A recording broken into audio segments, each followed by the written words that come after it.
तो चलिए बिना किसी देरी के सीधे काम की बात पर आते हैं। आज 14 अगस्त 2026 है और सच कहें तो आज बाजार में हलचल की कोई कमी नहीं है। आज के इस विस्तृत विश्लेषण में हम बाजार के सबसे अहम आंकड़ों, कुछ चौंकाने वाली अर्निंग्स रिपोर्ट्स और उन भारी भरकम सौदों को डिकोड करने वाले हैं जो आज के ट्रेडिंग सेशन की पूरी दिशा तय कर सकते हैं। जब बाजार से एक साथ इतनी सारी जानकारी आ रही हो तो ये समझना बहुत जरूरी हो जाता है कि इस शोर शराबे के पीछे असली कहानी आखिर है क्या। तो चलिए आज की सुबह की ये ब्रीफिंग शुरू करते हैं। शुरुआत करने के लिए जरा इस नंबर पर गौर करते हैं, 2,896 करोड़ रुपए। और ध्यान रहे, ये पूरे मार्केट का कोई वॉल्यूम नहीं है, बल्कि आज होने वाली केवल एक संस्थागत ब्लॉक डील का आकार है। ये विशाल आंकड़ा हमें तुरंत इस बात का एहसास करा देता है कि आज बाजार में किस पैमाने पर पैसे की आवाजाही होने वाली है। इतनी बड़ी रकम का एक ही दिन और एक ही डील में इधर से उधर होना ये साफ बताता है कि बड़े खिलाड़ी कितनी सक्रियता से अपनी चालें चल रहे हैं। आज की इस चर्चा को हमने मुख्य रूप से 4 हिस्सों में बांटा है। सबसे पहले Q1 अर्निंग्स के विनर और लूजर, उसके बाद बाजार की विशाल ब्लॉक डील्स, फिर कुछ अहम कॉर्पोरेट घोषणाएं और विस्तार, और अंत में आज के प्रमुख मार्केट एक्शंस। तो शुरुआत करते हैं अपने पहले हिस्से से, Q1 अर्निंग्स का मार्केट स्कोर कार्ड, जहां हम आज के विनर्स और लूजर्स दोनों को बारीकी से देखेंगे। और ये आंकड़े बहुत ही शानदार ढंग से दर्शाते हैं कि जब कंपनियों की रणनीतियां एकदम सही बैठती हैं तो नतीजे कितने जबरदस्त हो सकते हैं।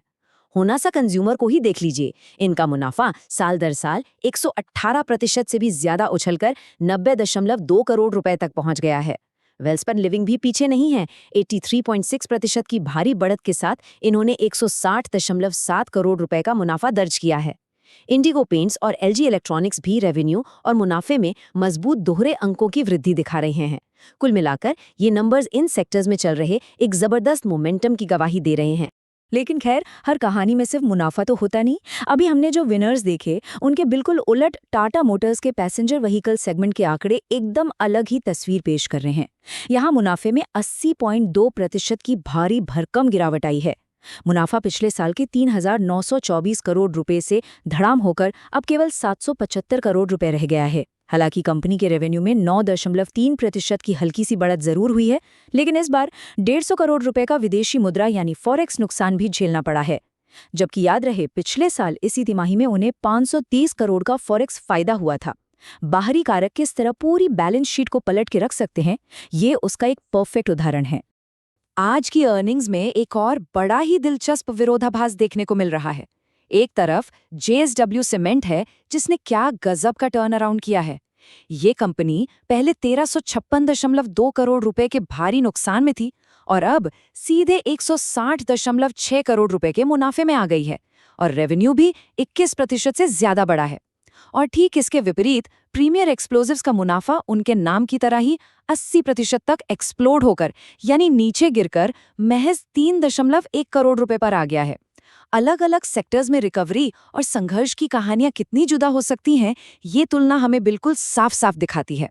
बढ़ते हैं अपने अगले अहम हिस्से की तरफ, बाजार की बड़ी ब्लॉक डील्स और ट्रैकिंग द बिग मनी। बड़े निवेशकों का पैसा कहाँ जा रहा है, ये समझना हमेशा क्रूशल होता है। याद है, शुरुआत में हमने करीब 2,900 करोड़ के उस भारी भरकम आंकड़े की बात की थी। वो दरअसल अल्ट्राटेक सीमेंट की इसी ऐतिहासिक ब्लॉक डील का नंबर है। प्रमोटर एंटिटी पिलानी इन्वेस्टमेंट ने 11,585 रुपए प्रति शेयर के भाव पर पूरे 25 लाख शेयर बेचे हैं। लेकिन इस ट्रांजैक्शन की सबसे दिलचस्प बात यह है कि इन सभी शेयरों को HDFC AMC, ICICI प्रूडेंशियल और कई बड़े म्यूचुअल फंड सहित 17 टॉप टियर घरेलू और वैश्विक निवेशकों ने हाथों हाथ खरीद लिया। इतनी बड़ी मात्रा में शेयरों का बाजार में इतनी आसानी से खप जाना बड़े निवेशकों के मजबूत भरोसे का साफ संकेत है। अर्बन कंपनी के अंदर भी ऐसी ही एक बड़ी संस्थागत हलचल देखने को मिली है, जहां स्टेक की भारी अदला बदली हुई है। डेटा पर नजर डालें तो SBI म्यूचुअल फंड ने 428.4 करोड़ रुपए निवेश करके 3.15 करोड़ शेयरों का तगड़ा एक्यूमुलेशन किया है। वहीं दूसरी तरफ बड़ी ग्लोबल वेंचर कैपिटल फर्मों जैसे एक्सेल इंडिया, बेसिमर इंडिया और वाई कैपिटल ने अपनी हिस्सेदारी बेची है। ये एक क्लासिक उदाहरण है जहां अर्ली स्टेज इन्वेस्टर्स अपना मुनाफा बुक करके बाहर निकल रहे हैं और बड़े म्यूचुअल फंड्स लंबी अवधि का नजरिया रखकर अपनी पोजीशन बना रहे हैं। संस्थागत सौदों की ही बात करें तो थायरोकेयर टेक्नोलॉजीज में भी एक बड़ा कदम उठाया गया है। प्रमोटर डोकॉन टेक्नोलॉजीज ने 821.7 करोड़ रुपए की वैल्यूएशन पर अपनी 8.9% हिस्सेदारी बेची है। ये सौदा 624 रुपए प्रति शेयर के भाव पर 14 संस्थागत खरीदारों के साथ हुआ। लेकिन ध्यान देने वाली बात यह है कि इस बड़ी बिक्री के बाद भी डोकोन के पास अभी भी कंपनी में लगभग 61% का एक बहुत बड़ा स्टेक मौजूद है, यानी कंपनी की कमान पूरी तरह से उन्हीं के हाथों में सुरक्षित है। चलिए अब रुक करते हैं अपने तीसरे सेक्शन का, कॉर्पोरेट घोषणाएं और विस्तार। यहाँ हम कंपनियों के उन रणनीतिक कदमों को देखेंगे जो भविष्य तय कर सकते हैं। सबसे पहले पिरामिल फार्मा को लेकर ये एक बहुत बड़ा अलर्ट है।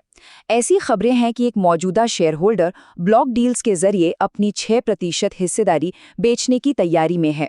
इस डील का साइज करीब 1750 करोड़ रुपए होने का अनुमान है।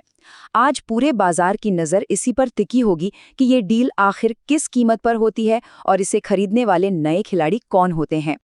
और रियल एस्टेट की दुनिया में आदित्य बिरला का तेजी से बढ़ता कदम काफी दिलचस्प है। उनकी सब्सिडियरी बिरला एस्टेट्स ने नवी मुंबई के वाशी में Shiv Sai cooperative housing society के रीडेवलपमेंट के साथ इस नए बाजार में एंट्री मारी है। और ये कोई छोटा मोटा प्रोजेक्ट नहीं है। इस डील से भविष्य में लगभग 2600 करोड़ रुपए के रेवेन्यू की जबरदस्त संभावना है। ये साफ दिखाता है कि कैसे प्रीमियम रियल एस्टेट प्लेयर्स अब कोऑपरेटिव रीडेवलपमेंट के बड़े मौकों को भी भुना रहे हैं। अब आते हैं अपने आखिरी हिस्से पर, आज के प्रमुख मार्केट एक्शंस सीधे ट्रेडिंग डेस्क से।